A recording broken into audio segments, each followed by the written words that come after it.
နွားချောင်းသားဟာဒီခွေးပေါက်လေးနဲ့ပိုပြီးရင်းနှီးကျင်တာကြောင့်အယိုးတစ်ချောင်းလှမ်းပစ်ပေးခဲ့ပါတယ်ဒါပေမဲ့ခွေးလေးကတော့ထိုရိုးကိုချက်ချင်းပဲအပိုင်ဆွဲပြီးသွားသေးသေးလေးတွေဖျက်ပြကတကယ့်ကိုအတီပေါက်နဲ့ရံမှုဟောင်ဆွဲပါတော့တယ်နွားချောင်းသားဟာစိတ်ဆိုးသွားမဲ့အစာပြုံးလိုက်မိတာပေါ့သူဟာထိုခွေးပေါက်လေးရဲ့မျက်လုံးထဲမှာအရှုံးမပေးတတ်တဲ့ခေါင်းမာတဲ့အရေးအယောင်ဘယ်တော့မှအနောက်ဆုံးမဲ့ပုံမပေါ်တဲ့စိတ်တက်မျိုးကိုမြင်တွေ့လိုက်ရလို့ပါသူ့ရဲ့နာမည်ကတော့ဂျာရီလို့ခေါ်ပြီးအသက်နှစ်လသားအရွယ်မွန်ဂိုလီးယားမက်စတစ်အမျိုးအစားခွေးကြီးမျိုးဖြစ်ပါတယ်လွန်ခဲ့တဲ့ရက်ပိုင်းလောက်ကတင်နွားချောင်းသားနှစ်ယောက်ဟာသူ့ကိုသူ့ရဲ့ပထမဆုံးအိမ်ကနေအဝေးကိုခေါ်ဆောင်လာခဲ့ကြတာပါသူ့ရဲ့မိခင်ဖြစ်သူကတော့လေပြင်းတွေကြားထဲမှာငြိမ်သက်စွာရဲရင်သူ့သားလေးထွက်ခွာသွားတာကိုငေးကြည့်ကြံရိပ်ခဲ့ပါတယ်ဒီမြက်ခင်းပြင်ကျဲကြီးပေါ်မှာတော့အဆောင်ရှောက်ကောင်းတစ်ကောင်ဖြစ်လာမဲ့သူဟာငငယ်ရွယ်ရွယ်နဲ့ပဲအတိုက်မြုံကိုစောစောစီးစီးစွန့်ခွာကြရတာထုံးစံပါပဲတိုးအုပ်နွားအုပ်တွေကိုကာကွယ်ရမဲ့ခွေးတစ်ကောင်ဟာတစ်သက်လုံးအကာအကွယ်အောက်မှာပဲကြီးပြင်းလာလို့မရနိုင်ဘူးလေဂျာရီဟာတိုးအုပ်တွေလေအေးတွေနဲ့အဆုံးစားမရှိကျေပြန့်လာတဲ့မြက်ခင်းပြင်ကြီးဝန်းရံထားတဲ့စိမ့်သက်တဲ့စားချက်အစ်တစ်ခုစီကိုရောက်ရှိလာခဲ့ပါတယ်ဒါပေမဲ့တိုးတွေကတော့သူ့ကိုလိုက်လဲမကြိုဆိုခဲ့ကြပါဘူးတမာတဲ့ဒိုးထီမေးကြီးတစ်ကောင်ကသူ့ကိုရန်သူလို့သတ်မှတ်ပြီးသူ့ရဲ့နံဘေးကိုအရှိန်နဲ့လန့်တိုက်ပစ်လိုက်တာပေါ့ဂျာရီလေးကများနာကျင်စွာနဲ့အော်ဟစ်လိုက်ရပြီးနွားချောင်းသားကသူ့ကိုကာကွယ်ဖို့ချက်ချင်းပြေးဝင်လာခဲ့ရပါတယ်အဲ့ဒီနောက်မှာတော့ရှေ့ရက်ခင်စားချက်မြေရဲ့နေလန်းဟောင်းတစ်ခုကိုအသုံးပြုခဲ့ရတာပါနွားချောင်းသားဟာဂျာရီရဲ့အမွေးတွေပေါ်မှာတိုးချေးတွေကိုတုံးလိမ့်ပေးလိုက်ပြီးဒိုးအုပ်ရဲ့အနက်ဆွဲကြံရအောင်ပြုလုပ်ပေးခဲ့ပါတယ်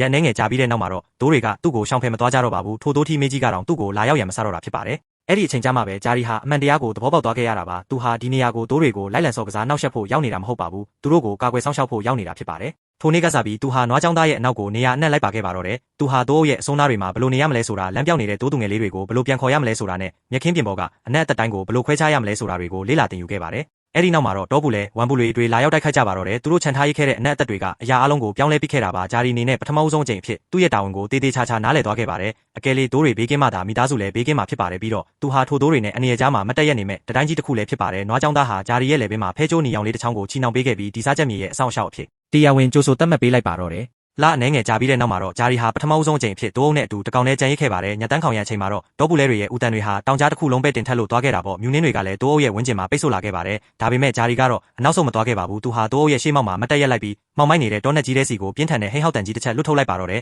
အဲ့ဒီနာပြီးတဲ့နောက်မှာတော့တောပူလဲတွေဟာဒီစားချက်မြေကိုအလွယ်တကူလာရောက်ဆန်းတက်ဖို့မဝန့်ရဲကြတော့ပါဘူးနှစ်ပေါင်း30နှစ်ကုန်လွန်သွားခဲ့ပါပြီသူ့ရဲ့သွားတွေဟာလည်းတဖြည်းဖြည်းတုံးလာခဲ့ပြီးစောင်းရသည်ရောက်တိုင်းမှာလည်းသူ့ရဲ့ခြေထောက်တွေကကိုက်ခဲလာခဲ့ပါတယ်ဒါပေမဲ့ဂျာရီဟာမရေမတွက်နိုင်တဲ့ညပေါင်းများစွာကိုစောင့်ရှောက်ခဲ့ပြီးဖြစ်တယ်လို့လမ်းပြောင်းနေတဲ့ဒိုးတွေကိုပြန်လဲရှာဖွေပေးခဲ့ကမိသားစုနဲ့အနေရကြားမှာဘယ်သူမှမမှတ်မိနိုင်လောက်အောင်အကြိမ်ကြိမ်ကာကွယ်ပေးခဲ့ပြီးဖြစ်ပါတယ်နွားချောင်းသားကတော့ဂျာရီဟာတိုးချောင်းခွေးတစ်ကောင်တက်တင်ဘယ်တော့မှမဟုတ်ခဲ့ပါဘူးသူဟာမိသားစုဝင်တစ်ယောက်ပါလို့ဆိုပါတယ်လူတွေကသူ့ကိုအိမ်တစ်လုံးပေးခဲ့ကြပြီးသူကတော့သူ့ရဲ့ဘဝတစ်ခုလုံးကိုထိုအိမ်ကိုကာကွယ်ဆောင်ရှောက်ရင်းနဲ့ပဲကုံဆုံးစေခဲ့တာပါဒါဟာတကယ့်ကိုစစ်မှန်တဲ့တစ္ဆာတရားရဲ့ပြုတ်ပါပဲတိရစ္ဆာန်တွေကိုလိုက်လံဆောင်ချက်နေတာမျိုးမဟုတ်ပဲမိမိရဲ့ခြေပွားလေးတွေပေါ်မှာပုံအပ်ထားတဲ့ယုံကြည်မှုတရားတိုင်းကိုအသက်နဲ့လဲပြီးအစွမ်းကုန်ကာကွယ်ဆောင်ရှောက်ပေးခဲ့တာပဲဖြစ်ပါတယ်ဗျာ